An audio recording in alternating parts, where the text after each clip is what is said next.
지금 여러분과 은혜를 나누려고 하는 말씀은 너무나 어두운 말씀입니다. 그래서 마음 편하게 웃어가며 듣는 것은 대단히 어려울 것 같습니다. 그러나 결론은 기쁨입니다. 결론은 찬양입니다. 그리고 감사입니다.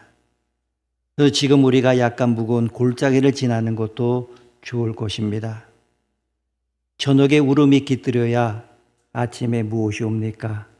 기쁨이 옵니다. 나에게 먼저 슬픔이 있을 때에 하나님이 나에게 기쁨의 띠를 내어 주실 것입니다. 이 메시지도 마찬가지입니다. 로댕하면 무엇을 생각합니까? 생각하는 사람이라고 하는 그 조각이 생각날 것입니다. 한 남자가 턱에 손을 괴고 있는 모습이 떠오릅니다. 여러분도 아시다시피 그 조각상은 지옥문 앞에라는 부제가 달린 작품입니다. 단테의 신곡에서 지옥편에 나오는 지옥으로 들어가는 문 위에 만들어진 조각상이 로댕의 생각하는 사람이었습니다.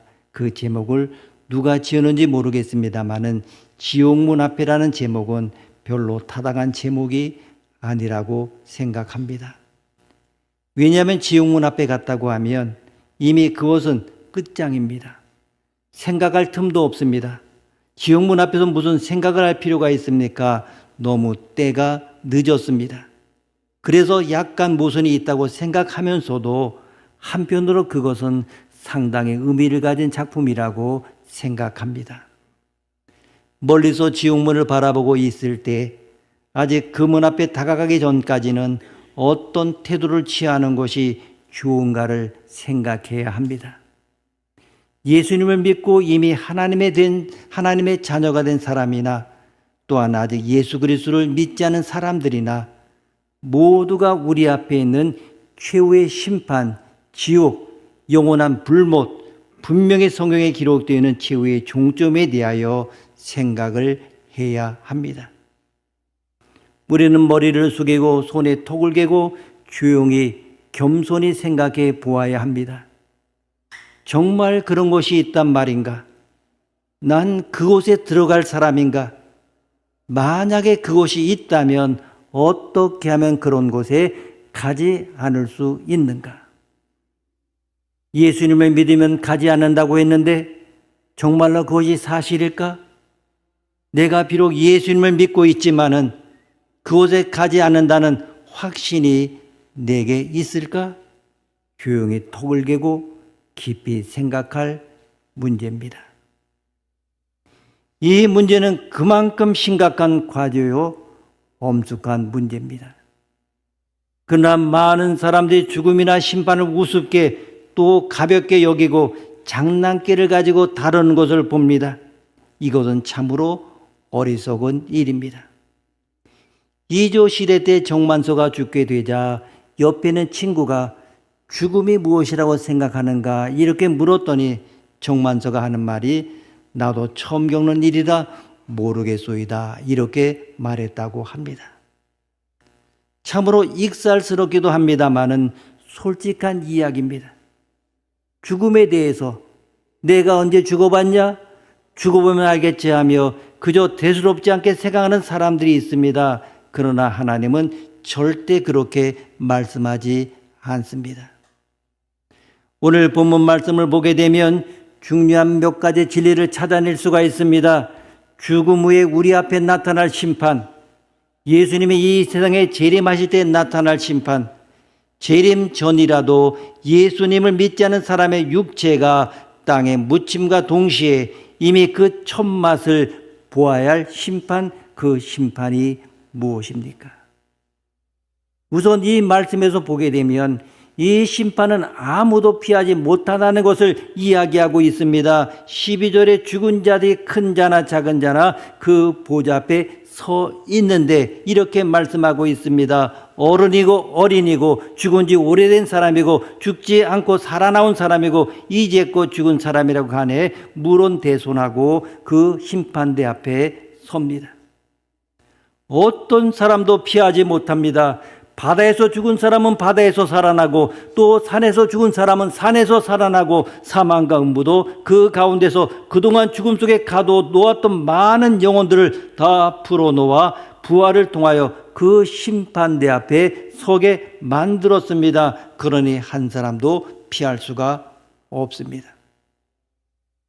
마태복음 25장에서 예수님이 하신 비유를 보게 되면 우리가 심판대 앞에 설 때 이미 그 자리가 정해져 있습니다. 왼쪽에 믿지 않은 사람들, 믿어도 엉터리로 믿은 사람들이 서고 오른쪽에는 진실한 신자들이 섭니다. 이미 자리가 딱 갈라져 있습니다.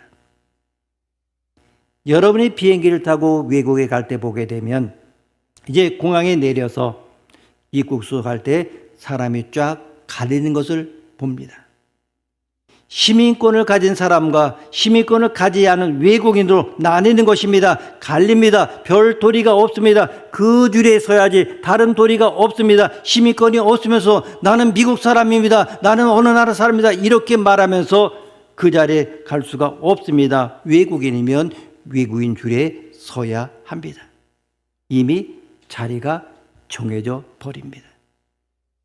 그 정해진 자리에 한 사람도 예외 없이 서게 됩니다.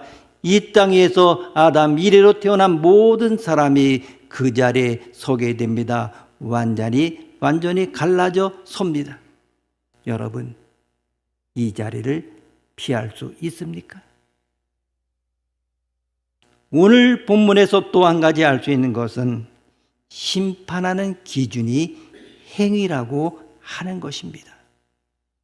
12절 후반절에 보게 되면 죽은 자들이 자기 행위를 따라 책들에 기록된 대로 심판을 받는다고 말씀하고 있습니다. 죽은 자들이 세상에서 했던 자신의 행위를 따라 하나님께서 책에 기록하신 대로 심판을 받게 되어 있습니다. 이 사실이 얼마나 중요한지 13절 후반절에도 똑같이 반복되고 있습니다. 각 사람이 자기의 행위대로 심판을 받고. 여러분, 구원은 무엇으로 받습니까? 믿음으로 받습니다. 믿고 나면 구원을 받습니다. 그러나 심판의 조건을 보게 되면 믿음이 아니라 행위입니다. 이것을 보게 되면 하나님께서 참으로 지혜로우신 것 같습니다. 사람들에게 예수님을 믿으라고 하면 아주 우습게 생각합니다. 오히려 믿음보다 무언가 선행을 하고 남 앞에 두드러지는 착한 일을 해야 구원받는다고 하면 굉장히 심각하게 듣고 고개를 끄덕끄덕 할 것입니다. 그러나 믿기만 하라고 하면 희굽고 쳐다보기만 합니다. 사람들이 선행을 아주 좋게 평가하면서 믿음은 아주 우습게 평가해버립니다. 그래서 선행을 따르는 사람들의 그 선행이 얼마나 멋있는 선행인가를 하나님이 테스트하기 위해서 심판하는 자에게는 믿음을 묻지 않고 자기가 자랑하고 높이 평가하는 선행을 내놓도록 합니다. 이 심판이 얼마나 무서운 심판입니까? 솔직히 하나님 앞에 선한 일을 한 것이 있다면, 내놓으라고 한다면 여러분 그것을 자신 있게 내놓을 자신이 있습니까? 예수님께서는 최후의 심판 장면을 성경 두 곳에서 비유를 통하여 말씀하셨습니다. 그런데 그중 마태복음 7장 22절 이하에 보게 되면 교회 다니면서도 엉터리로 믿는 사람을 심판할 때도 하나님께서 행위를 가지고 심판하시는 모습이 나오고 있습니다. 마태복음 7장 22절 말씀 우리가 읽겠습니다. 그날에 많은 사람이 나더러 이르되 주여 주여 우리가 주의 이름으로 선지자 노릇하며 주의 이름으로 귀신을 쫓아내며 주의 이름으로 많은 권능을 행하지 아니하였나이까 하리니 아멘. 믿음 없이 교회만 다녔다고 하는 사람들은 우리가 언제 하나님의 뜻대로 살지 않았습니까? 아니 언제 우리가 선행을 하지 않았습니까? 우리가 행위가 이렇고 이렇습니다라고 항변을 합니다. 심판대 앞에서 이들은 아주 조그만 것이라도 내보이려고 하는 사람으로 바뀌게 됩니다. 참으로 기가 막힌 이야기입니다. 마태복음 25장 41절 이하에도 비슷한 말씀이 나옵니다. 이것은 교회 밖에 있는 사람들을 심판하는 경우입니다. 마태복음 25장 41절 42절 말씀, 41절 42절 말씀 함께 읽습니다. 또 왼편에 있는 자들에게 이르시되 저주를 받은 자들아 나를 떠나 마귀와 그 사자들 위하여 예비된 영원한 불에 들어가라. 내가 줄일 때에 너희가 먹을 것을 주지 아니하였고 목마를 때에 마시게 하지 아니하였고. 아멘. 자, 이랬더니 세상에서 예수를 안 믿고 살던 사람들이 큰 소리로 뭐라고 대답합니까? 44절 말씀 우리가 함께 읽습니다. 44절입니다. 그들도 대답하여 이르되 주여 우리가 어느 때 주께서 줄이신 것이나 목마르신 것이나 나그네 되신 것이나 헐벗은 것이나 병드신 것이나 옥에 갇히신 것을 보고 공양하지 아니하더이까. 아멘. 이렇게 말하고 있습니다. 아주 참으로 대단한 반응입니다. 한번 상상해 보십시오. 하나님 앞에, 하나님의 보좌 앞에 심판 많은 인류가 서 있는데 오히려 선행을 많이 하고 예수를 잘 믿는 오른쪽에 있는 사람들은 입을 꽉 다물고 주여 언제 우리가 선한을 했습니까? 라고 자꾸 감추려고 하는데 왼쪽에 있는 사람들은 별것 하지 않고 이제는 많이 했다고 이렇게 달려들고 있습니다. 이것을 보게 되면 세상 사람들이 얼마나 악합니까? 조그만 것이라도 하나 해놓으면 그것을 평생 잊어버리지 않습니다. 평생 그것을 우려먹습니다. 예수 믿고 선행한 사람들은 그것을 다 잊어버리고 있는데 예수를 안 믿고 선행한 사람들은 그것 하나하나 그대로 기억하고 그것을 다 들고 옵니다. 그걸 들고 오면 행여나 뭔가 될 줄 알고 심판대 앞에서 하나님 앞에 얼굴을 치켜들고 따지고 있습니다. 그러니까 우리 하나님이 행위를 가지고 심판하는 것이 얼마나 공평한 일입니까? 눈을 감고 가만히 생각해 보면 그 끔찍한 장면들이 눈앞에 들어옵니다. 겸손한 신자들과 심판대 앞에서 고개를 들고 마구 말대꾸하는 그 수많은 사람들을 봅니다.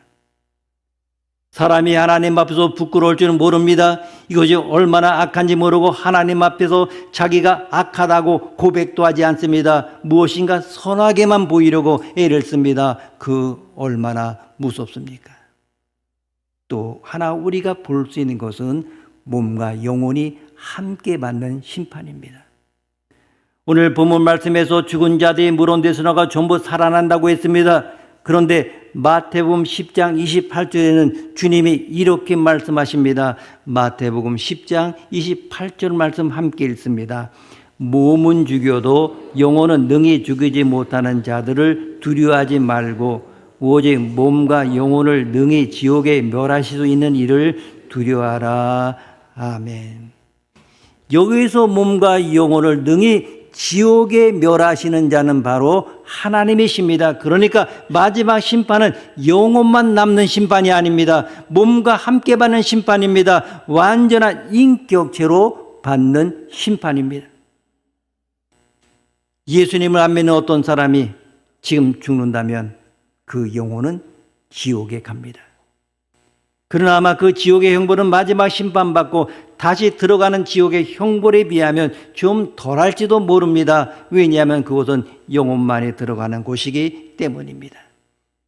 그러나 마지막 때에 예수님의 재림하셔서 모든 인류가 하나님의 심판을 받을 때는 예수님을 믿는 사람이나 안 믿는 사람의 육체가 모두 다 다시 부활합니다. 하나님 나라에 가서 늙지도 않고 병들지도 않을 신령한 몸 또는 지옥에 들어가도 불에 타지 않은 어떤 영적인 몸을 입고 부활을 하는 것입니다. 그렇기 때문에 마지막 때 그 무서운 지옥에는 영혼만이 아니고 몸도 함께 들어가는 것입니다. 단테가 신곡을 쓰면서 교황직을 더럽히고 성직을 매매해서 저주를 받았다고 생각하는 니콜라우스 3세 교황이 지옥에 들어가서 고통하는 장면을 이렇게 그렸습니다. 그 암굴 밖으로, 굴 밖으로 발만을 드러내 놓은 채 거꾸로 매달려서 불길 속에서 경련을 일으키고 신음을 하고 있는 모습입니다. 이것은 어디까지나 상상입니다. 그 고통이 얼마나 심한지 발까지 옵니다. 니콜라우스 3세의 발이 울고 있는 것입니다. 여러분, 이 심판이 기다리고 있는데도 웃고 넘길 수가 있습니까? 안심하고 잠을 잘 수가 있습니까? 저는 이 설교를 하면서도 마음속에 가책을 느낍니다. 무디는 마지막 심판, 지옥에 대한 이야기를 할 때마다 눈에 항상 눈물이 고여 있었다고 합니다. 왜냐하면 이런 최후의 심판이 기다리는 줄 모르고 마치 하루살이가 불무서운 줄 모르고 덤비듯이 인생을 살아가려고 하는 불쌍한 영혼들을 생각할 때 너무나 가슴이 아프기 때문입니다. 무디는 지옥 이야기를 하면서 울었습니다. 그러나 저는 그분만큼 마음이 뜨겁지는 못합니다. 그래서 저는 가책을 받습니다. 하지만 이 설교를 준비하면서 하나님께서 제 마음을 아프게 만드셨습니다. 아직 예수님을 안 믿고 있는 분들, 이 심판을 어떻게 받으려고 합니까? 여러분 정말로 자신 있습니까? 소망이 전혀 없는 절망의 자리입니다. 단테가 말하기를 지옥문에 붙어있는 팻말에 이렇게 쓰여 있다. 이곳으로 들어오는 자들은 모든 희망을 버릴지어다. 절망입니다. 다시는 기회가 없습니다. 후회할 필요가 없습니다. 왜냐하면 후회도 아무런 소용이 없기 때문입니다. 그래서 주님이 말씀하시기를 사람들이 이를 간다고 했습니다. 심판대 앞에서 하나님이 지시한 대로 영원한 심판으로 갈 사람들은 돌아서면서 이를 간다고 했습니다. 왜 이를 갑니까? 언제 이를 갑니까? 여러분, 언제 이를 갑니까? 밤에 자다가 이 갑니까? 그런 이 가는 거 말고요. 저는 성경에 예수님이 이를 간다는 표현을 자주 하시길래 왜 점잖은 분이 이를 간다고 말씀하실까 이렇게 생각했습니다. 우리가 가끔 함부로 잘못하는 이야기입니다. 그런데도 예수님의 입에서 사정없이 이를 갈리라 하는 그런 표현이 나옵니다. 왜 그렇게 말씀하십니까?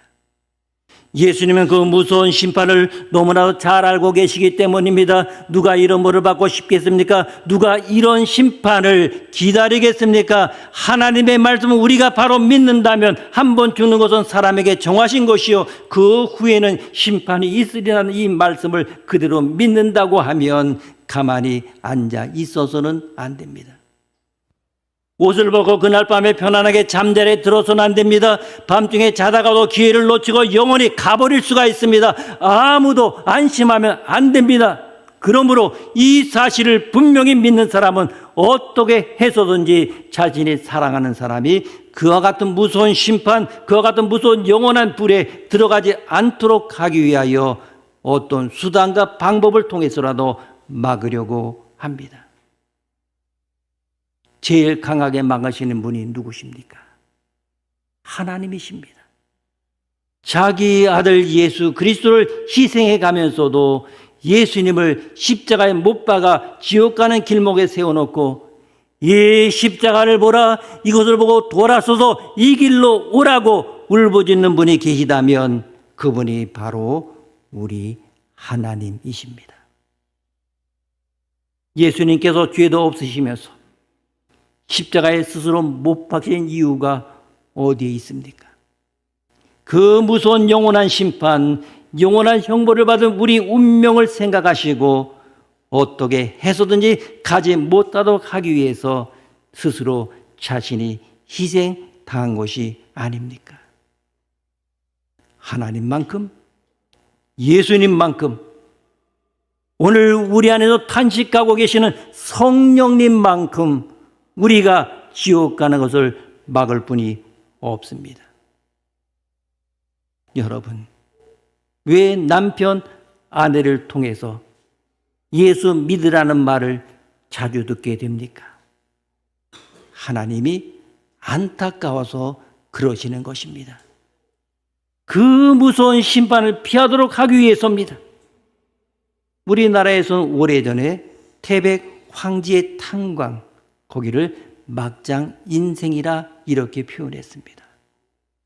40도가 넘는 깊은 땅 속에서 8시간 동안 노동하고 그 속에서 시꺼멓게 먼지가 앉은 점심을 먹고 온몸에 땀이 뻘뻘 흐르는 것을 참으며 일하는 곳입니다. 공기는 너무나 탁해서 연탄가루, 돌가루가 몸속으로 들어가 허파에 쌓여서 나중에는 규폐병이라고 하는 병이 됩니다. 그러다가 폐가 굳어져서 폐 기능이 점점 약해지면 드디어 병원 신세를 지고 맙니다.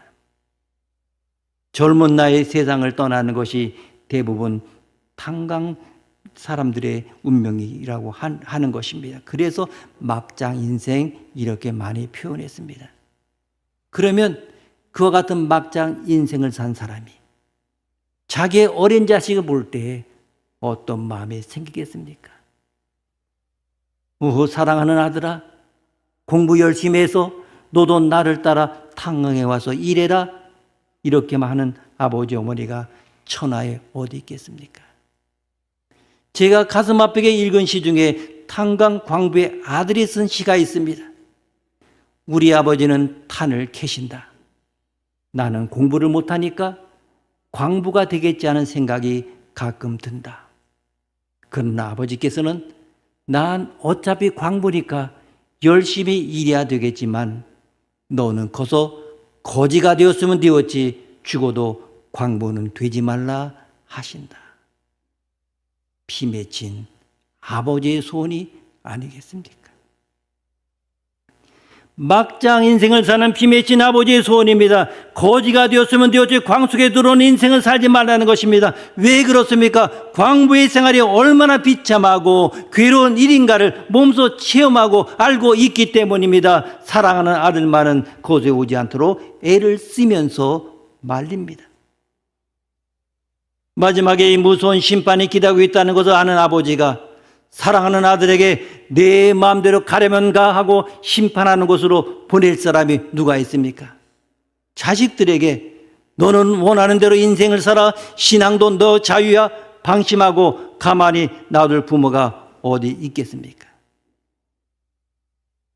교회 다니는 사람들이 낯선 사람을 붙들고 교회에 나가라고 하는 이유가 무엇입니까? 하나님의 말씀을 통하여 마지막에 있는 심판이 너무나 무서운 심판이어서 거기에 가는 것을 차마 눈을 뜨고 볼 수 없다는 안타까운 마음 때문에 가지 말라고 막는 것입니다. 수단과 방법을 가리지 않고서라도 이런 곳에 가는 것을 막아야 됩니다. 주님 말씀하십니다. 만약에 너희도 오른눈이 뒤를 범하면 오른쪽 눈을 뽑아 버려라. 눈 똑바로 뜨고 지옥에 들어가면 안 돼. 이렇게 말씀합니다. 얼마나 두렵고 무서운 것이기에 주님이 그곳에 가서는 절대로 안 된다고 하십니까? 이 말씀에 우리는 분명히 귀를 기울여야 합니다. 주님 우리에게 말씀하십니다. 세상에서는 가난하게 살더라도 하나님 믿고 천국에 들어와야지. 세상에서 예수 안 믿고 부자로 살다가 그 재산을 가져가지도 못할 텐데 배만 불러도 살만 찌고 무거운 마음으로 지옥에 들어가면 더 무겁고 더 뜨겁고 더 괴롭다. 웃을 일이 아닙니다. 지금이 기회입니다. 심판을 면할 수 있는 기회입니다. 심판을 면할 수 있는 길은 오직 하나입니다. 우리를 그 무서운 곳으로 가지 않도록 하기 위해서 나의 죄를 홀로 지고 십자가에 죽으셨다 3일 만에 부활하신 예수 그리스도를 내 마음에 모시는 그 길만이 이 심판을 면할 수 있는 길입니다. 석가모니가 이런 말 했습니까? 마음에시 이런 말 했습니까? 아니면 공자가 이런 말 했습니까? 모르니까 못한 것입니다. 하나님의 아들만이 압니다. 그분이 우리에게 구원받을 수 있는 길을 열어주셨습니다. 예수님께서 요한복음 5장 24절에 이렇게 말씀하셨습니다. 요한복음 5장 24절 말씀 우리가 함께 읽습니다. 내가 진실로 진실로 너에게 이르노니 내 말을 듣고 또 나 보내신 이를 믿는 자는 영생을 얻었고 심판에 이르지 아니하나니 사망에서 생명으로 옮겼느니라. 아멘. 오직 이길 뿐입니다. 아직 예수 안 믿는 분이 계십니까? 교회를 다니면서도 아직까지 하나님의 나라, 지옥, 심판 이런 것이 웃기는 이야기라고 속으로 생각하는 분이 있습니까? 지금 바로 회개하고 예수를 믿으십시오. 세상에서 되는 대로 살다가 주님 앞에 섰을 때 저주받은 자들아 나에게서 물러가라는 말씀 드리면 어떻게 하겠습니까?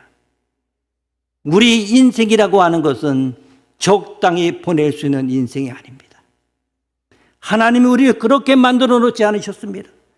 어떻게 해서든지 이 심판을 면하도록 사랑하는 가족들을 인도해야 됩니다. 어떻게 해서든지 이길 만은 가지 말아야 됩니다. 이것이 하나님의 소원이고 하나님의 뜻입니다. 그러나 예수 믿는 우리에게는 이 심판이 더할 수 없는 축복이 됩니다. 우리는 아무것도 한 것이 없습니다. 어떤 면에서는 왼편에 서 있는 사람들보다도 도덕적으로 못하고 인격적으로도 못합니다. 세상의 지혜나 지식 면에서도 어느 것 하나 비교할 만한 것이 없는데 예수님께서 나를 귀하게 대우해 주시고 오른편에 세워놓고는 착하고 충성된 종아, 하나님 앞에 복을 받을 자여 우리 아버지께 주신 영원한 영생을 소유하라, 이렇게 말씀하십니다. 모든 사람 앞에서 이런 말을 들을 때 이것이 얼마나 큰 영광이겠습니까? 세상에서 악을 행하는 자 때문에 상처있고 한이 맺히고 이 땅에서 예수를 믿고 핍박당하다 죽은 사람들이 풀지 못한 마음의 원한이 그 시간에 눈 녹듯이 풀어지는 것입니다. 원수의 목전에서 나에게 상을 베푸시는 것, 믿는 사람에게는 이것이 바로 심판입니다. 믿는 사람에게는 더할 나위 없는 찬양과 감사와 기쁨의 도가니 속에 빠지는 순간이 바로 이 순간입니다. 여러분, 그때가 다가옵니다. 성경에 여러 번 뚜렷한 증거가 나타납니다마는 누가복음 16장에 보게 되면 지옥에 떨어진 한 부자의 이야기가 나옵니다. 여기에 기록된 말씀에 의하면 이 땅의 문이 닫히고 나면 모든 것이 거기서 끝입니다. 즉 생전에 이 땅에서 어떻게 사느냐 하는 것이 사후의 세계를 결정하고 만나는 것입니다. 전도자 빌리그리암 목사는 당신은 죽는 것을 두려워하는가? 나는 사는 것을 두려워한다고 했습니다. 나 자신의 심판 준비도 여기서 해야 되고 가족이나 이웃 전도도 여기서 해야 됩니다. 심지어 지옥 간 부자도 5 형제의 구원을 염려하고 있습니다. 지옥에 고통 겪고 있던 부자에게 마지막으로 생각난 것은 구원받지 못하고 지옥에 오게 될 가족들이었습니다. 심지어 지옥에 간 부자도 형제들 영혼 구원이 시급함을 깨닫고 그들이 지옥으로 올 것을 안타까워했다면 하물며 지옥과 심판을, 천국을 알고 있는 우리가 어찌 우리 형제들을 뒷짐지고 구경만 할 수 있겠습니까? 오늘 성경은 우리에게 이렇게 경고하는 것과 같습니다. 이 세계가 마지막 종착점에 와 있습니다. 이 땅에 주님이 오시면 모든 사람이 물어내손하고 하나님 심판대 앞에 와서 심판을 받아야 합니다. 우리는 믿습니다. 우리는 심판대 앞에 서서도 두려워하지 않고 주님을 바라볼 수 있을 것입니다. 아무리 내가 더러운 죄인이지만 예수의 피로 깨끗함을 받은 것을 확신하고 주님 앞에서 영원한 하늘의 축복을 받게 될 것입니다. 다가옵니다. 아직도 주를 믿지 않은 분들, 그리고 내가 인도하지 못해 어두운 가운데 계속 머물러 있는 내 사랑하는 가족들, 이웃들도 어떻게 해서든지 우리와 함께 심판대 앞에서 영원한 기쁨에 참여하는 자가 되어야 합니다. 그 무서운 영원한 형벌에 들어가는 자가 되지 않도록 눈물로 기도해야 합니다. 날마다 그 영혼들을 위하여 간직해야 합니다. 어떤 대가를 치르더라도 그 영혼이 지옥 가는 것만큼 막아야 합니다. 우리는 이 시간 지옥으로 굴러 떨어지면서 나를 살려달라고 소리치는 사람들의 고함 소리를 들어야 됩니다. 만일 내가 그 누군가에게 영생의 기쁜 소식을 전하지 않았기 때문에 그가 지옥에 간다면 나는 그 영혼에 대한 핏값을 책임져야 할 것입니다. 이제 우리 모두가 하나님 나라에 들어가서 찬양과 영광을 주님께 영원토록 올려드리는 복된 자녀들이 되어야 하겠습니다. 우리 모두에게 이와 같은 은혜를 주실 줄 믿습니다. 기도하시겠습니다. 하나님, 예수님께서 죄도 없으시면서 십자가에 스스로 못 박히신 이유가 어디에 있습니까? 그 무서운 영원한 심판, 영원한 형벌을 받을 우리의 운명을 생각하시고 어떻게 하든지 가지 못하도록 하기 위해서 스스로 자신이 희생당한 것이 아닙니까? 아직도 주를 믿지 않은 분들, 그리고 내가 인도하지 못해 어두운 가운데 계속 머물러 있는 내 사랑하는 가족들, 이웃들도 어떻게 해서든지 그 무서운 심판을 피하도록 하기 위해서 주님 앞으로 인도하게 하옵소서. 십자가에서 우리 죄를 대속하신 존귀하신 예수님의 이름으로 기도드립니다. 아멘.